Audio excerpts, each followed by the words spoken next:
Avoir un fonds pour financer son projet est un problème vraiment très capital qui touche beaucoup de jeunes en Afrique. Alors, comment résoudre ce problème de financement face au taux de bancarisation très faible dans nos pays, dans nos différents pays?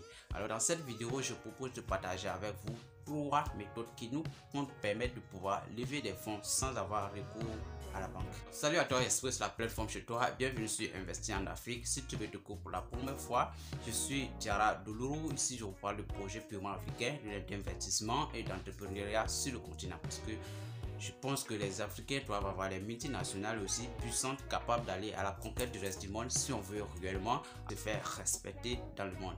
Alors, dans cette vidéo, je propose de partager avec vous 3 méthodes qui nous permettent de pouvoir faire des levées de fonds. Je te demande de rester jusqu'à la fin de cette vidéo parce que la troisième méthode, très simple et facile à expérimenter, parce que méthode aussi, ce n'est pas quelque chose d'extraordinaire, mais c'est très simple. Tu la connais peut-être déjà, mais il suffit juste de l'améliorer et pouf. La méthode numéro 1 que je veux partager avec vous dans cette vidéo, c'est bien sûr le financement par la masse, c'est-à-dire le crowdfunding comme on l'appelle en anglais. Alors le crowdfunding, c'est un financement par la masse, c'est-à-dire la force du nombre, alors où plusieurs personnes à partir d'une plateforme d'investissement peuvent participer, quelle que soit votre position dans le monde. Alors, ce que vous soyez en Afrique, en Asie, en Europe, en Amérique, alors vous pouvez participer au crowdfunding d'un projet. Pour un projet, il suffit donc juste de bien trouver la bonne plateforme et aussi de trouver la bonne plateforme et le bon projet. De projet, il suffit de trouver la bonne plateforme. C'est comme je le disais au départ, si vous avez la bonne plateforme, vous soumettez votre projet. Mais ce que vous devez savoir est que la plateforme pourra pour lever un fonds pour la gestion du projet, lorsque votre objectif sera atteint. Par exemple, si vous voulez faire un niveau de fonds de 20 millions, voilà, la plateforme peut pour lever peut-être jusqu'à 10%, 10%, 15% sur le montant. C'est un exemple, voilà, sur le montant que vous allez récolter, et le reste est remis au gestionnaire du projet. Et ce qui est plus important, c'est que la plateforme va assurer la gestion du projet et permettre aux porteurs de projet de pouvoir respecter les conditions, de pouvoir respecter les conditions de contrat avec ses partenaires, avec les investisseurs. Voilà. Et généralement, lorsque le montant de l'objectif du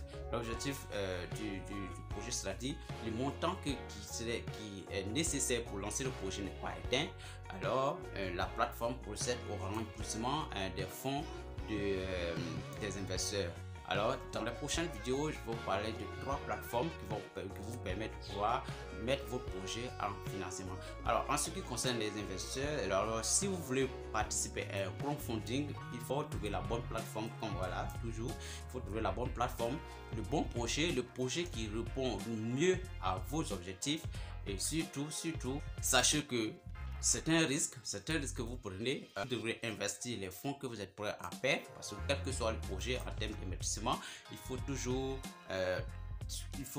avoir cela en tête. Il faut investir les fonds qu'on est prêt à perdre. Il ne faut pas prendre des fonds destinés à la nourriture, à la scolarité des enfants, au loyer, pour aller investir dans un projet, parce que ce sont des projets qui sont généralement à moyen et long terme. Voilà. La deuxième méthode que je pourrais partager avec vous dans cette vidéo, c'est bien sûr le financement par les groupements.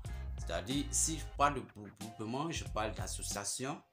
Association, parce qu'en Afrique, généralement, on a vraiment cette coutume de voir dans plusieurs villes, dans plusieurs pays, que les gens se réunissent selon leur appartenance religieuse, selon leur appartenance ethnique, selon leur appartenance à une communauté commune pour former des associations. Alors, la majorité de ces associations ont pour seul objectif de s'entraider lorsqu'il y a un événement heureux ou malheureux, c'est-à-dire le mariage, le baptême, et les événements malheureux, c'est-à-dire les accidents, comment on appelle, les funérailles, et ainsi de suite. Voilà. Alors, ce que je propose pour ces associations, vous pouvez aussi avoir un plan structurel qui va vous permettre de pouvoir financer un certain nombre de fonctionnements de votre structure. Alors, la troisième et dernière méthode dont je voulais échanger, partager avec vous, bien sûr, c'est la tontine. Voilà.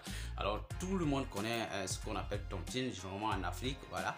Et chose peut-être selon mes analyses, ce sont ces mêmes tontines que le blanc a analysé, l'européen a analysé et a créé la microfinance. Ça fonctionne comme pratiquement même chose. Voilà. Ce que Seulement que la tontine aujourd'hui est toujours restée traditionnelle.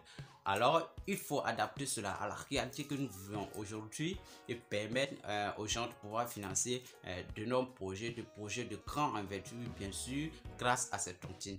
Mais cette tontine devra changer de forme et devenir une tontine structurelle. Alors, c'est quoi une tontine structurelle? Qu'est-ce qui fait la différence entre une tontine, la tontine qu'on voit généralement, et la tontine structurelle? La tontine, en général, c'est pratiquement les mêmes choses qu'on connaît. On cotise et on donne à quelqu'un pour pouvoir résoudre un problème particulier. Mais généralement, ce sont des petits fonds. Et voilà, ce sont des petits fonds qui vont peut-être jusqu'à 500 et 1 million. Voilà, 1 million de francs CFA. Mais je vous assure que 1 million de francs CFA, c'est bien sûr le capital d'une SARL en Côte d'Ivoire, par exemple. Voilà. Alors, qu'est-ce qui va se passer? On va moderniser ces tontines-là et les faire passer à un niveau de tontine structurelle. Alors, la tontine structurelle, c'est une tontine qui est faite dans le but de réaliser des projets structurels bien précis pour un objectif bien précis. Alors, dans la tontine, vous pouvez par exemple décider que chaque membre de la tontine ait peut-être un logement. C'est un exemple, c'est plus un exemple. Voilà, c'est dans une tontine immobilière. Et aussi, vous pouvez quand même décider de lancer un projet au sein de votre tontine. Alors, l'objectif serait par exemple de construire par exemple une imprimerie dans une localité. Plusieurs personnes et ces personnes-là ont plusieurs compétences. Alors, vous allez choisir quelqu'un qui est dans le domaine de la construction d'abord, parce que une imprimerie, il faut d'abord des locaux, et ensuite une personne qui a des compétences en matière d'imprimerie. Voilà.